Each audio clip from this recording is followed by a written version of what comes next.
Okay. Hi, welcome. If you're new here, I'm Jen. I'm a holistic family consultant and a parenting coach, and I work with queer, non-monogamous, and neurodivergent families to develop relationships in which everyone thrives and gets their needs met. And Mandy's here to talk to me about joy. You want to introduce yourself? Hi, I'm Mandy Casteel-Denney, and I am a neurodivergent coach for those with neurodivergent children, parents, or women who are neurodivergent. And I help them reclaim their power, their authenticity, kind of slough off the social norms and be who they're meant to be, as well as helping their kids be who they're meant to be. And so we're recording today. We've been talking on this channel a lot about needs recently. And I mentioned to Mandy that one of the things I often prompt people who are like, oh my God, I don't even know what I need is check in with your body. Do you need to sleep? Do you need to use the bathroom? Those kinds of like basic physical needs. And Mandy was like, oh no, they also need joy. Do not forget the joy. So, for anyone who might never have occurred to them that joy is a need and not just a like want when there's leftover time and energy, why is joy a need? Why does that matter? Oh, joy is really what life is worth living for. The basic needs are very important, but that just gets you to be alive. Whereas joy helps you to live and is really key to getting more fulfillment out of life. Yeah, and I do think that's really important to recognize, especially for a lot of the people that we both talk to, where you have a neurodivergent household and there's a lot of needs and they're not being well met in the structures that exist in the world. And it's really easy to feel like the just staying alive part is hard enough. And the idea of finding the time and energy to also find joy for everybody involved. It feels like a lot, but also it's the thing that is protective against the burnout and the exhaustion and the overwhelm. And it makes the relationships easier because there's a reason to do all the keeping yourself alive bits if there's purpose and fulfillment and joy. Yeah. Yes. Yeah. So the framework that we've been using for needs is first we're identifying a need, which in this case we're talking about joy, and then we start talking about like what are the beliefs or the things that make it hard to get that need. So what are some of the things that you hear frequently from people about why joy is not like up there on the priority list? Well, one of the things you just said was time. It's really hard to fit all that in the time that you're giving when you're managing all of the different needs, right? But um, it's all about prioritization and it's all about utilizing your time well. And so for parents, I want to kind of shout out that we always prioritize our kids' joy, right?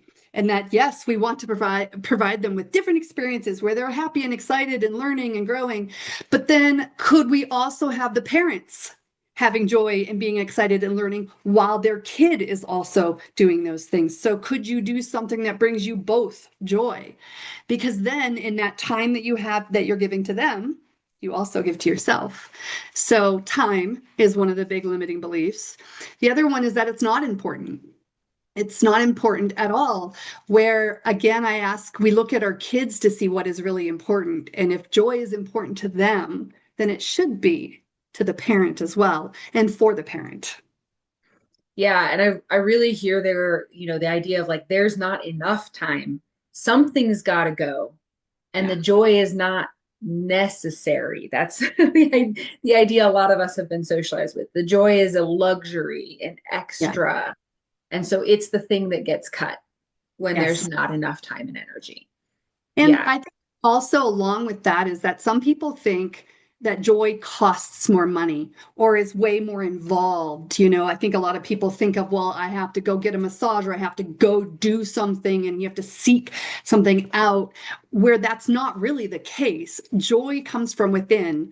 So it's completely free, really, you know, because I'm thinking of joy not just as a luxury, but as just something very basic that, I find joy sometimes in just a really good cup of coffee I make at home.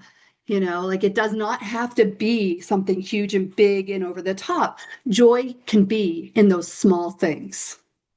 Yeah. And I do think that's something that I encounter as well, where the idea that people have about what joy looks like is like vacation. I will feel joy on vacation.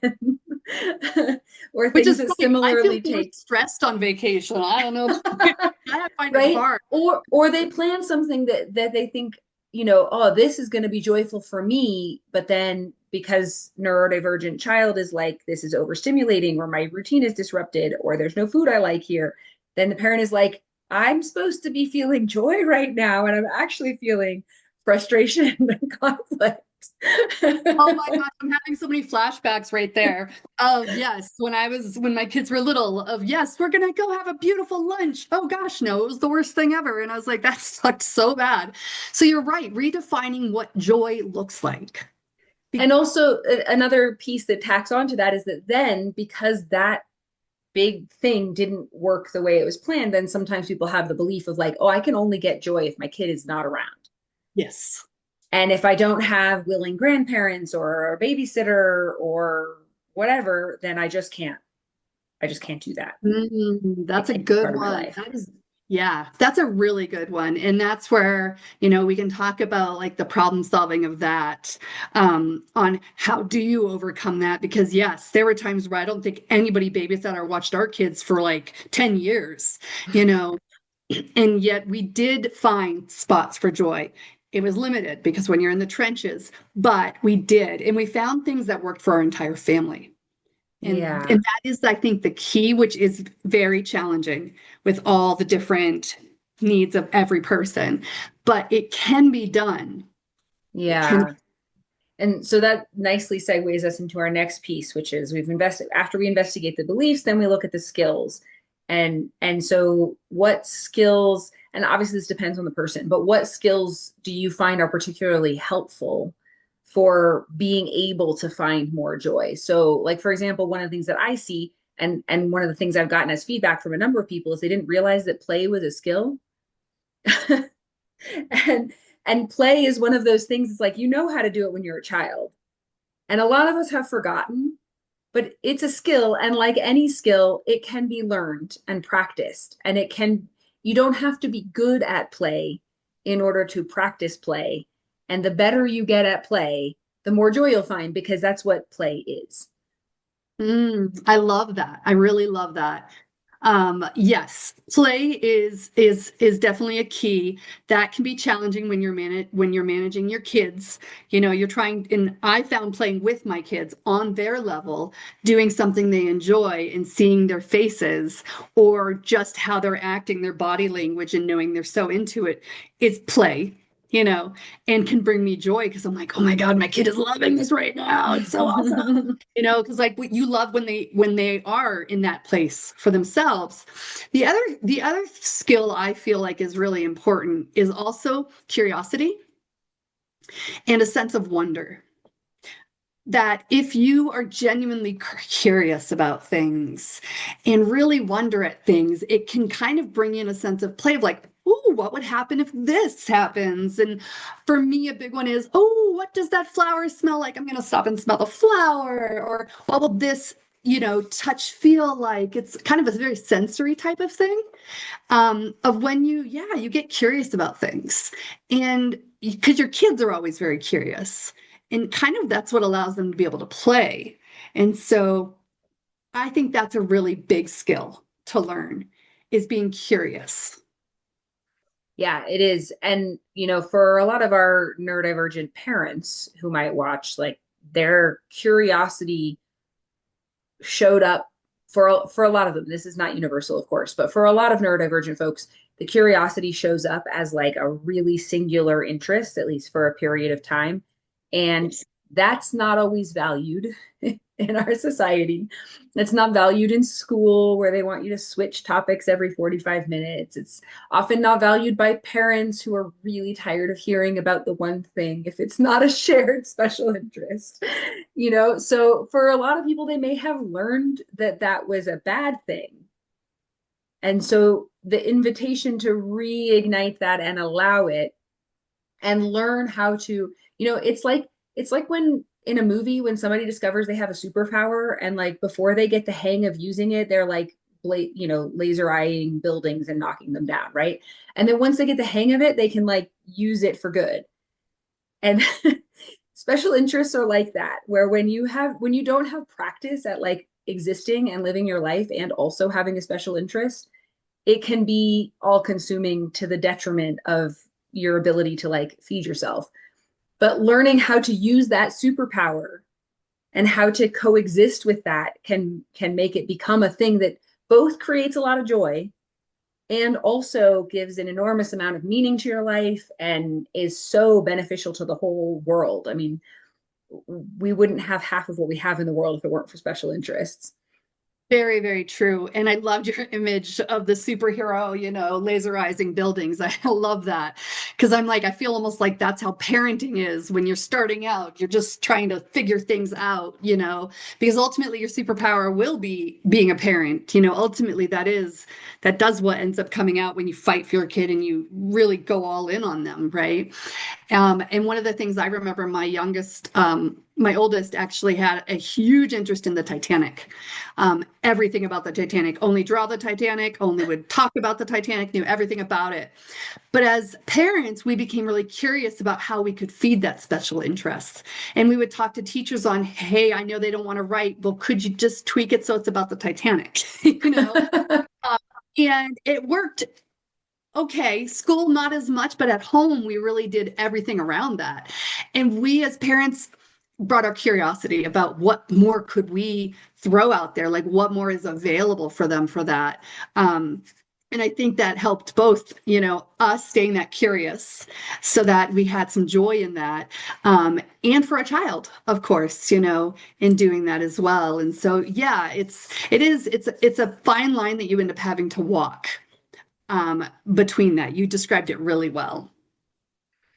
Yeah. All right. So we do the skill building and there are other things, and depending on the person, there might be a need to develop a skill of asking for help or a skill of putting boundaries. And I would say actually the internal boundaries is a big one for joy because it's often not so much that we need to have a boundary of like, I'm not going to play with you right now because I'm going to play by myself is not so often the necessary thing with pursuing joy, but an internal boundary of I'm going to let the sink stay full of dishes tonight because I am going to work on my art project.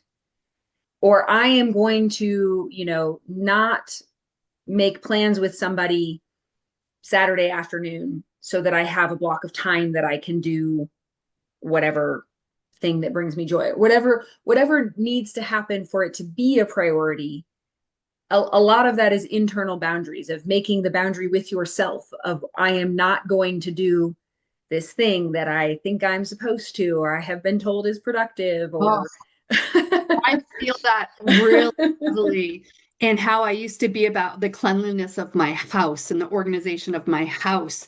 And it was so important to me to the detriment of my family because I was prioritizing that.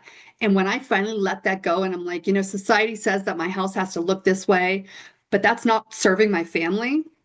Throwing that out was one of the best things that we did, was literally saying, you know what? I don't need to have a clear surface and I don't need to have a perfect floor. And yes, there can be some clutter and a little bit of messiness. And I don't have to stress about that. And so I don't have to spend an hour cleaning heavily before someone comes over. And so releasing that boundary really helped my whole family. Because we're also not arguing and nitpicking, please pick that up, please pick it up. Right. And so yeah, it's about saying this, it may be what people have told me to do, but it doesn't serve me, and it doesn't serve my family, and that's okay. yeah. All right. So after the skill building, so and I just want to reiterate, and I've said this a bunch of times in the recent videos, but those pieces, figuring out what the need actually is, figuring out what's getting in the way of it, figuring out what skills need to be worked on in order to be able to meet it. All of that has to happen before the creative problem solving does any good.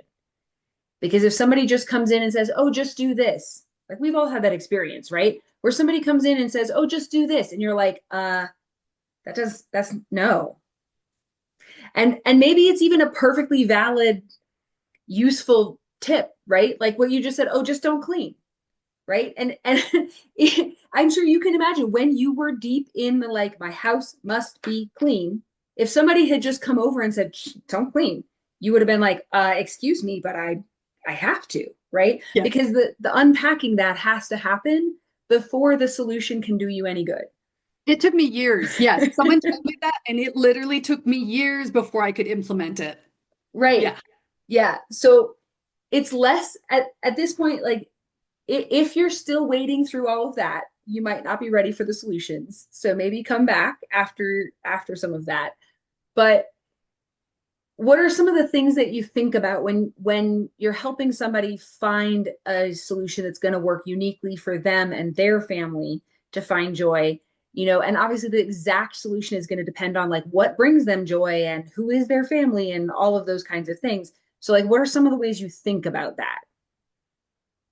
So I mean, the first question is when I say what brings you joy, some people are like, I don't know, because they've been burned out and they're exhausted and they have lost touch with joy, and that it just is not even on people's radar anymore. So I tend to say, okay, let's look back at what you used to have fun doing, you know, because then you can look at those past things that you had fun doing to then move forward of maybe pursuing something similar or seeing how you can start incorporating that into your life. Same with your kids. What do they enjoy doing and how can that you need to kind of pull it all together when you have multiple people. I mean, we have 4 people in my immediate family and we're all very, very different and what we like is very different. So we were looking at all the different types of things and then we solely could find a few ways they overlapped or we could pull them together. And does go back to sometimes of maybe not even what each person finds joyful, but what they're okay with doing, you know? Because it's really joy is a really lofty goal, but sometimes you have to start a little bit smaller than even joy and go for like, okay, what can you be happy about in the moment? What can you be okay with in the moment or even bring some type of contentment, or even calm, because sometimes that can be really joyful. So it's really kind of piecing out what that is for each person.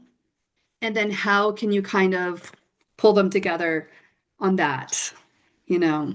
I heard a couple of important things there, and one piece is about like having appropriate expectations. Yeah. So I'm thinking about something like, um, one person really loves baseball games, really loves baseball, and that brings them a lot of joy. And maybe they have an expectation of like if the whole family gets baseball tickets, we'll go have this really joyful and connecting afternoon. And then it turns out that like maybe nobody is like miserable and melting down, but maybe the kids are just like, oh, this is boring. Would hate Right? it. And it all is like, well, I can't go to the baseball game without you, so I guess I can't have joy. And so like, but if we set an appropriate expectation of like, you want to be at the baseball game, it's going to bring you a lot of joy. You can't go without your kids. Maybe the kid brings a book, and maybe you don't have an expectation that it's going to be joyful for them because maybe the appropriate expectation is that they're going to tolerate it and get to learn about how supporting somebody else's joy matters. Yes, I love that because yes, we've had that talk with our kids of, I will go to the movies with you even though I really don't want to watch that movie, but I do want to spend time with you, and so I will tolerate it because then afterwards we get ice cream, which is my favorite thing. It's also about sometimes taking those turns, right? Of Right. doing. Mm-hmm. Yeah. Yeah. Or finding the pieces that somebody likes. Like maybe one kid like doesn't give a hoot about the baseball game, but like cotton candy is the greatest thing they've ever encountered, and they only have it at the baseball game. So Mm. now they get to have joy from the cotton candy and they don't have to care what's happening on the field, right? Yep. So that's Yeah. some of the ways the like how does this all mesh together with multiple people? And then the other piece that I heard there was about experimentation. And you didn't explicitly say it, but when you were saying, what used to bring you joy, and it's like maybe as a kid you really loved dance, and so maybe as an adult, like maybe you try a dance class, or maybe you try like a YouTube dance class in your living room, or maybe you try like putting on some fun music and just dancing around in your living room with Yep. or without your kids. Yes. Or maybe if you really want to do like a class, maybe the first one you try, you're like, I didn't get the right vibes at this studio, or that kind of dance wasn't that great, and you got to try another one. Yes. And just the idea that like there's going to need to be some experimentation because what worked when you were 8 might not Yeah. be exactly like there's probably some threads, Yes. but it's not going to be exactly what works as an adult, and you're going to have to make some trials, and it's okay if they don't all land. That's accurate. And I also, thinking about if you're like going to, I loved what you said about the baseball game, because then also thinking about what each person can do within that environment that would serve them. When you were talking about that, I was like, my kids could not sit still, so would not sit there, but could they just run up and down the bleachers, you know? Or could you be on the side where they could be swinging on the bars that usually are there, like different things on that aspect. So thinking of everyone's physical needs, how can you incorporate that into that environment? And just it's honestly, it's a lot of sometimes experimenting and thinking ahead. And I here's another really big thing is bring back up so that if your kids are going to melt down, bring the Nintendo Switch or bring a book or bring something that can then kind of help redirect, because having a kid melting down or just like really losing it because they're bored out of their mind really prevents your joy from happening. So if you can kind of try to prevent that from happening and really plan ahead, then that might allow you to eke out just a little more joy or a little more happiness, and to be able to get what you want out of that. Yeah. So obviously we can't address every possible situation that somebody's going to encounter in this short of a time. But this is something that we both help people with. Yeah. And, so if somebody's listening to this and they're like, yeah, but like, what do I do? Then we'll have links in the description. But how is the best way for people to get in touch with you if they're like, that Mandy seems like she knows what's up? Well, I think the easiest, quickest way to get to me is email. Um, because I look at that, I swear to God, every 2 minutes. So, and that's something I respond to really quickly on, is via email. They can also look me up on Facebook. I post a lot of different things every week, about joy and about different topics that I think a lot of neurodivergent people are really dealing with right now, as well as neurodivergent parents, because I'm a neurodivergent parent and those with neurodivergent children. Yeah. Awesome. And if you want to get a hold of me, my website will be in the description. And probably the easiest, honestly, is you just schedule a free 20-minute call. You can ask your questions. We can get to know each other. If I'm not the right fit to work with you, I can direct you to resources like Mandy or other people who might be a good fit. And the workbook that we've been talking about is also a free download, and that link will also be in the description. So I hope that this has inspired you to think about where joy shows up in your life and make sure that that is a need that's getting met on a regular basis. Thanks, Mandy. Thank you. Thank you so much for having me.